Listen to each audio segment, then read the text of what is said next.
अस्सलाम वालेकुम दोस्तों, मेरा नाम है खादम हुसैन और आप देख रहे हैं केकिंग फैक्ट्स। और आज की इस वीडियो में मैं आपको ऐसे दिलचस्प और इंटरेस्टिंग फैक्ट्स बताऊंगा जो शायद आप जानते होंगे। दोस्तों, इसका पहला पार्ट आप इन स्क्रीन में जाके देख सकते हैं, ये उसका दूसरा पार्ट है।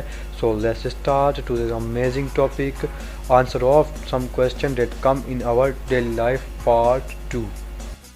सबसे पहले दोस्तों हमारे चैनल को सब्सक्राइब करें और बेल आइकन दबाना मत भूलिएगा। चलते हैं अपने टॉपिक की जानब। दोस्तों, आप में से कुछ लोगों को ट्रेन का सफ़र बहुत ही अच्छा लगता है। तो दोस्तों, आप जानते होंगे कि चलती ट्रेन के रास्ते में अगर कुछ भी आ जाए तो ड्राइवर चाह कर भी ट्रेन को नहीं रोक सकता। लेकिन क्या आप जानते हैं कि ऐसा क्यों होता है? दरअसल ट्रेन में भी वही एयर ब्रेक्स होते हैं जो सड़क पर चलने वाली ट्रक या फिर बस में होते हैं। एक पाइप में हवा का प्रेशर नायलॉन के ब्रेक शूज को आगे पीछे करता है, यानी वजह से व्हील रुकते हैं। चलती गाड़ी में सवार लोगो पायलट्स गार्ड होते हैं जो कि उसका बाद का फैसला करते हैं गाड़ी का ब्रेक कब लगाना है। असल बात यह है कि दोस्तों, किसी ट्रेन को 150 किलोमीटर फी घंटा के हिसाब से चलाना तो बहुत ही आसान है, लेकिन सबसे मुश्किल काम ब्रेक लगाना है और फिर इस तरह लगाना कि गाड़ी सही वक्त पर सही जगह पर रुके। जब ड्राइवर एक ट्रेन में ब्रेक लीवर को घुमाता है तो ब्रेक पंप में हवा का दबाव कम होने लगता है और फिर ब्रेक शूज व्हील से रगड़ खाने लगते हैं। एक पीली लाइट के बाद ड्राइवर एक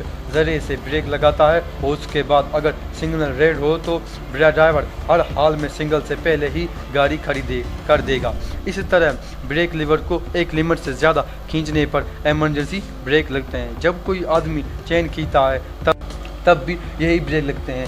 इमरजेंसी ब्रेक लगाने पर गाड़ी के हर पहिए पर लगा ब्रेक शू पूरी ताकत के साथ ट्रैक के साथ रगड़ खाने लगता है, लेकिन इसके बावजूद भी ट्रेन 800 से 900 मीटर तक जाने के बाद ही पूरी तरह से रुक पाती है। अब तो आप समझ गए होंगे, ड्राइवर इमरजेंसी की सूरत में ब्रेक लगाना चाहे तो भी वो ब्रेक नहीं लगा सकता। उसको पहले दूर से नज़र आ जाना चाहिए तो कोई भी बड़ी शाय। लेकिन आमतौर पर ट्रेन के हादसात में जानवर या गाड़ियाँ अचानक ट्रेन के सामने आती हैं, इसलिए ड्राइवर के पास कोई भी वक्त नहीं बचा कि वो ब्रेक लगा सके।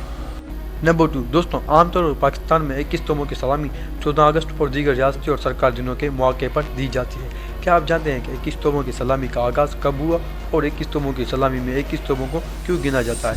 वैसे तो 21 तोपों की सलामी भारत, अमेरिका, बरतानिया और दुनिया के दीगर ममालिक में सरकार दिनों पर दी जाती है। सलामी देने का ये अंदाज कब शुरू हुआ उसके मुतालिक आमतौर पर यह ख्याल किया जाता है कि 14वीं सदी में तोपों की सलामी देने का आगाज़ ताजरों ने शुरू किया था। जब वो अपनी तजारती बहरी जहाज़ को किसी मुल्क के साहिल पर डेरा लगाते तब पहले जहाज़ से 7 तोपों की सलामी पेश करते, जिसका मतलब अमन और तिजारत का पैगाम देना है। शुरू में 7 तोपों की सलामी पेश की जाती थी, फिर जैसे जैसे बहरी जहाज़ बड़े होते गए तो उनमें मज़ीद तोपों का इस्तेमाल करना शुरू कर दिया गया। फिर यह रिवायत 21 तोपों तक चली गई। सबसे पहले बरतानिया की अफवाज 1730 में बरतानवी शाही खानदान के एजाज़ में 21 तोपों को चलाया था। फिर दुनिया भर में सरकारी तौर पर खुशी मनाने के लिए 21 तोपों की सलामी पड़ गई।